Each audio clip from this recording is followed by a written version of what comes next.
ગુજરાતમાં જેમના નામથી ભ્રષ્ટાચારીઓમાં ભયનું લખલખું પ્રસરી જતું તેવા કડક અને નિર્વિવાદિત અધિકારી ડોક્ટર શમશેરસિંઘને કેન્દ્રમાં ડેપ્યુટેશન પર મોકલી દેવામાં આવ્યા છે. મૂળ હરિયાણાના વર્ષ 1991 બેચના ગુજરાત કેડરના આઈપીએસ અધિકારી ડોક્ટર શમશેરસિંઘ હાલ ગુજરાતમાં એન્ટી કરપ્શન બ્યુરોમાં સેવા આપી રહ્યા હતા અને તેના કારણે ભ્રષ્ટાચારીઓ રીતસરના ભયના ઓથાર હેઠળ જીવતા હતા.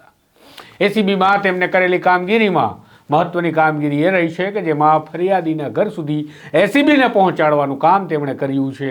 ફરિયાદીને સુરક્ષાની જવાબદારી આપતી સિસ્ટમ જો એસીબીમાં કોઈએ ઊભી કરી છે તો એમનું નામ છે ડૉક્ટર શમશેરસિંઘ, જેના કારણે લાંચિયા બાબુઓના જીવ અદ્ધર કરી દીધા હતા.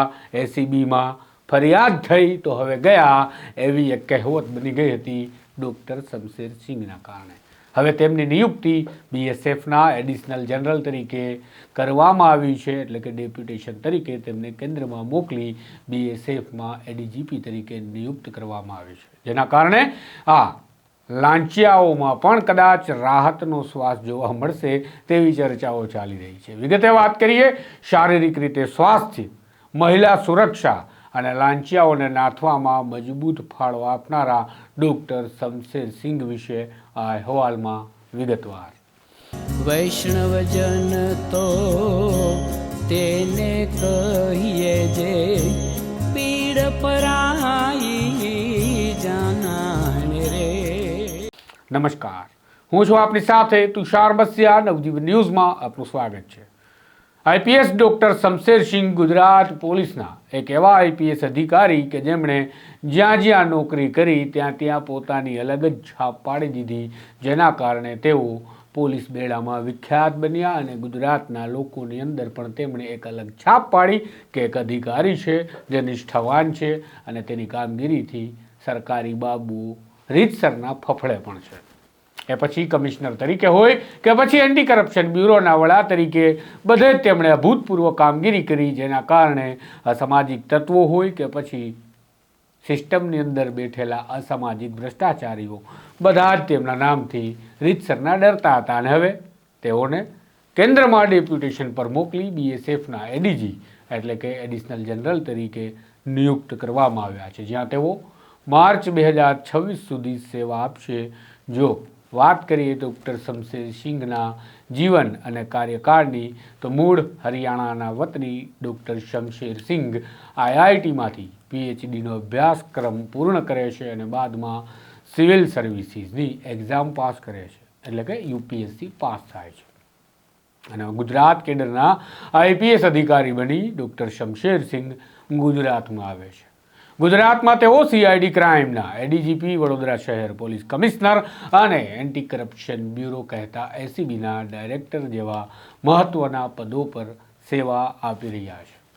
જેમાં એસીબીમાં સેવા દરમિયાન તેમણે જોયું કે ફરિયાદીઓ ભ્રષ્ટ બાબુઓ સામે ફરિયાદ કરવામાં ક્યાંક ને ક્યાંક ખચકાટ અનુભવે છે અને તેમને લાંચિયાઓ પોતાના ફરિયાદીઓને વ્યવસાયમાં અથવા તો નોકરીમાં કનદગત ઊભી કરે છે તેવો ડર લાગે છે, એટલે કે ફરિયાદીઓ આ પ્રકારે ફરિયાદ કરતાં પણ ભય અનુભવી રહ્યા હતા અને આ ડર વિશે શમશેરસિંઘને માહિતી મળી. આ વાત ધ્યાને આવતા જ તેમણે જાહેરાત કરી કે હવે ફરિયાદીઓને ફરિયાદ બાદ પણ એસીબીની મુલાકાત કરી મદદ કરવાની જોગવાઈ છે, એટલે કે એસીબી ફરિયાદીની મુલાકાત સમયાંતરે કરતું રહેશે અને જો કોઈ પણ અધિકારી તેમને કરેલી ફરિયાદના કારણે સતાવે કે ડરાવે છે તો એસીબી ખુદ તેમની મદદ માટે સચિવ કક્ષા સુધી ફરિયાદીને સાથે રાખી રજૂઆત કરશે અને લાંચિયાઓને પાઠ ભણાવશે.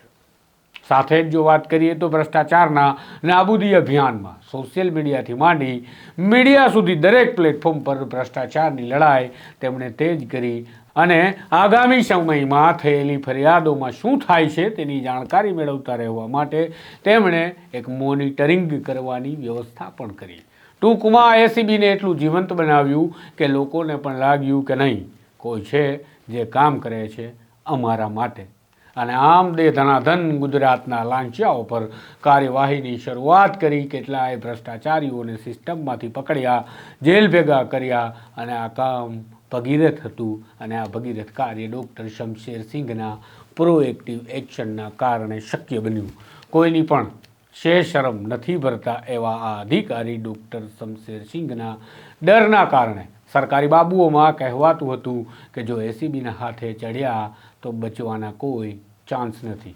જેટલા એક્ટિવ ડૉક્ટર શમશેરસિંઘ પોલીસિંગમાં રહ્યા એટલા જ તેઓ પોતાના સહકર્મીઓના સ્વાસ્થ્ય બાબતે પણ રહ્યા છે અને રહેશે, કારણ કે તેઓ ખરેખર એક્ટિવ છે. પુસ્તકો વાંચવાના શોખીન શમશેરસિંઘ મેરેથોન દોડના પણ એટલા જ શોખીન છે અને તેઓ ખૂબ સારા દોડવીર પણ છે. અને વાત કરીએ તેમના કાર્ય પદ્ધતિની તો એ કાર્ય પદ્ધતિમાં માત્ર કાયદાની જોગવાઈઓ આવે છે, એટલે કે કોઈની ભલામણ કામ કરતી નથી.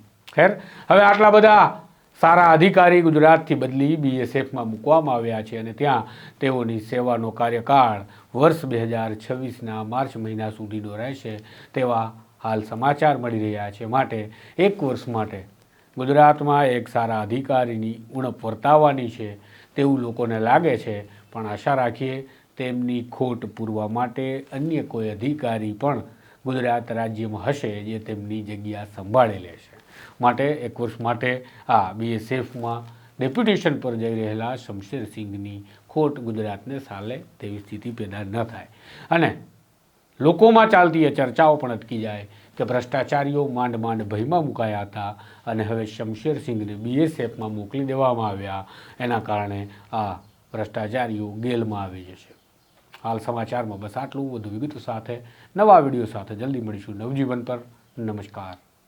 વૈષ્ણવજન તો તેને કહીએ જે પીડ પરાય.